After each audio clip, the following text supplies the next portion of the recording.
Armando Aguilar tiene la palabra.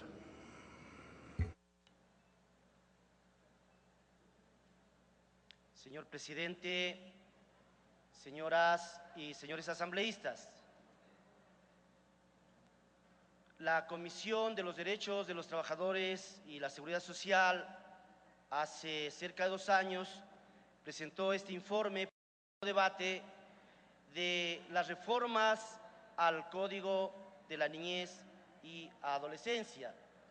La presente propuesta reformatoria contiene 39 artículos, una disposición general única, 11 disposiciones reformatorias del Código Civil y 6 disposiciones transitorias referentes a régimen de alimentos, tenencia y visitas, sobre los obligados subsidiarios y apremio personal, corresponsabilidad de padre y madre, presuntos progenitores y examen de ADN, entre otras reformas.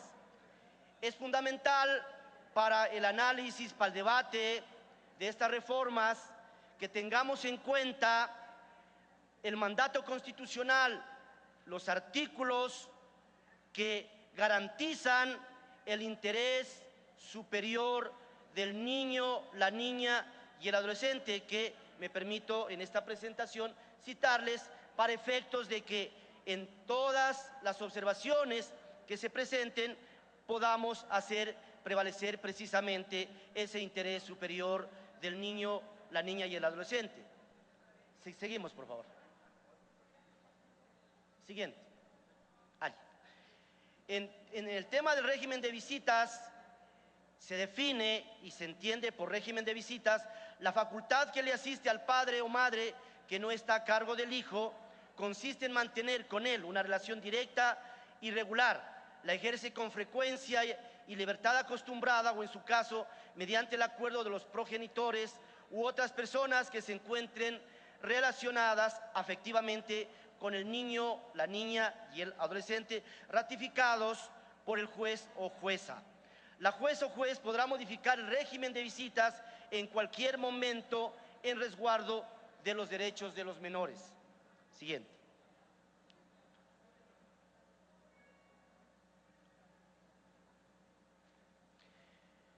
Los criterios mínimos para el ejercicio del derecho a desarrollar y mantener una relación personal, directa y regular con la familia, también contemplan estas reformas.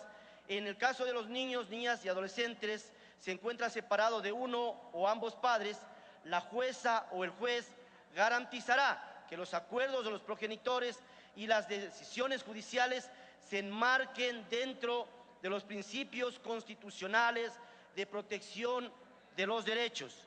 Siguiente. Se establecen y se aclaran algunos criterios mínimos para el ejercicio del derecho a desarrollar y mantener una relación personal directa y regular con la familia. Allí detallamos algunos de estos criterios mínimos, que es la opinión de los hijos, las hijas, la promoción de la relación afectiva, el acompañamiento permanente del padre o la madre, compartir espacios y fechas importantes, forma y cumplimiento de obligaciones parentales, informes técnicos necesarios. Las visitas en el exterior estará de acuerdo a lo dispuesto en los tratados e instrumentos internacionales. Respecto de las garantías de protección, se establece como causal para considerar la modificación de la tenencia del niño, la niña y adolescente el incumplimiento reiterado e injustificado por parte del progenitor de las órdenes judiciales dictadas para asegurar el ejercicio del derecho. La negación, suspensión o disminución del régimen acordado o previsto por la juez o jueza deberá fundarse en causas que afecten los derechos de los niños, niñas y adolescentes. En el tema relativo a la retención indebida del hijo o hija e incumplimiento del régimen de visitas, en el caso de retención indebida, se establece la obligación de quien retenga al niño, niña y adolescente a restituirlo y correr con todos los gastos. En este caso se puede disponer el allanamiento. En caso de incumplimiento del régimen, se elimina la sanción de privación de libertad que constaba en el Código de la Niñez y Adolescente por ser inconstitucional y se definió por el juez podría modificar el régimen de uno de visita a visita supervisada. En el tema del derecho a alimentos se reforma el artículo 2 del artículo innumerado 4 agregado al artículo 125. En el numeral 2 establecemos que para garantizar la culminación de estudios superiores se amplía el derecho a reclamar alimentos de los adultos y adultas hasta los 24 años de edad, siempre que estén cursando estudios superiores que les impida o dificulte dedicarse a una actividad productiva y carezcan de recursos propios y suficientes.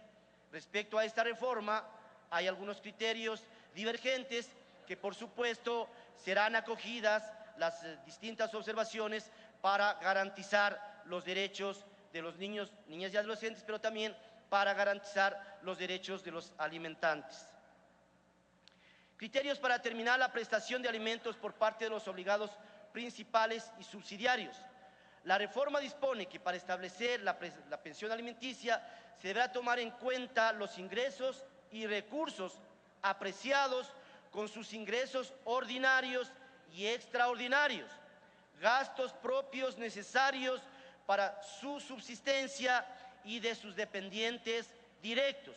Se establecen criterios claros para que la jueza o juez regule la contribución de los obligados subsidiarios a fin de evitar situaciones lamentables y escandalosas que han sido sobredimensionadas por los medios de comunicación.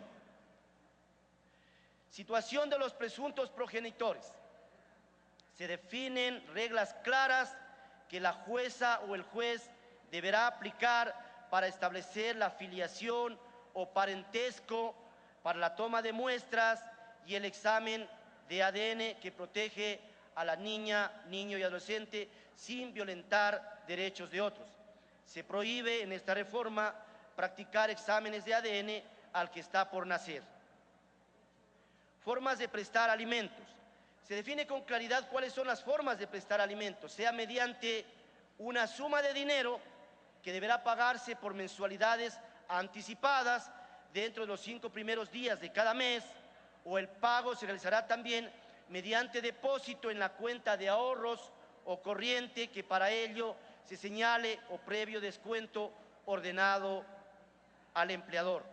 La constitución de derechos de usufructo es otra forma también de pago de alimentos y el pago o satisfacción directas por parte del obligado. Parámetros para la elaboración de pensiones alimenticias. La comisión resolvió sostener la tabla de pensiones alimenticias, más aún cuando existe un estudio realizado por el Ministerio de Inclusión Económica y Social que no solo considera aceptable, sino necesaria la tabla. Pero para su mejor desarrollo se aclaran los parámetros para la definición de la tabla de pensiones mínimas, en los cuales se parte de las necesidades del niño, niña y adolescente y los ingresos del obligado, el gasto familiar y la inflación. Sobre esta base, el organismo rector de las políticas de la niñez y adolescencia debe definir los valores. En lo que respecta al apremio personal de los obligados subsidiarios, la jueza o juez dispondrá el apremio personal de las y los obligados subsidiarios a quienes se hubiere determinado el pago de una parte o el total de la pensión de alimentos a favor del niño, la niña y el adolescente. Pero incorporamos en esta reforma una observación, una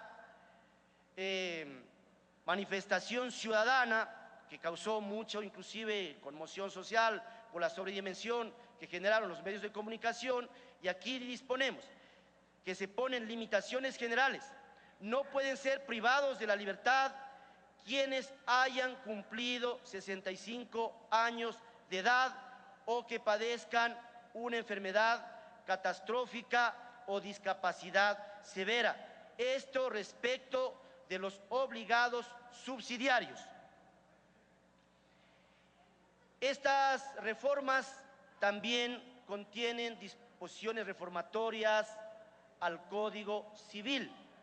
Se reforman los artículos 108, 110, 111, 115, 171, 349, 351, 355, 357, 361 y 364, todos referentes a niños, niñas y adolescentes.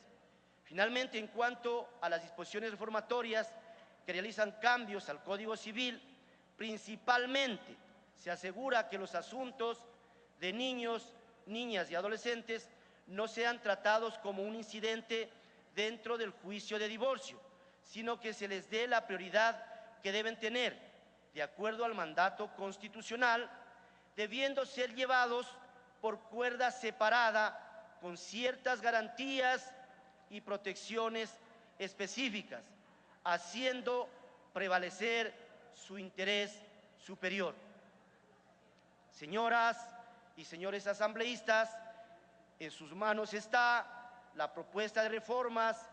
Vamos a recoger todas las observaciones que se realicen a esta propuesta de reforma, vamos a incorporarlas y le vamos desde ya al señor presidente de la Asamblea Nacional solicitarle que la votación se la realice en otra fecha, en otro momento, a efectos de consensuar todos los textos que se puedan incorporar o aquellas reformas que se puedan ya poner en consideración de este Pleno para efectos de que sean aprobadas. Por lo tanto, hoy no vamos a votar. Lo solicito comedidamente al señor presidente para que se nos dé el tiempo necesario de pronto para todas las observaciones, recogerlas en este debate y procesarlas incluso en el seno de la Comisión de los Derechos de los Trabajadores y la Seguridad Social. Tienen ustedes la palabra, señoras y señores asambleístas. Muchas gracias.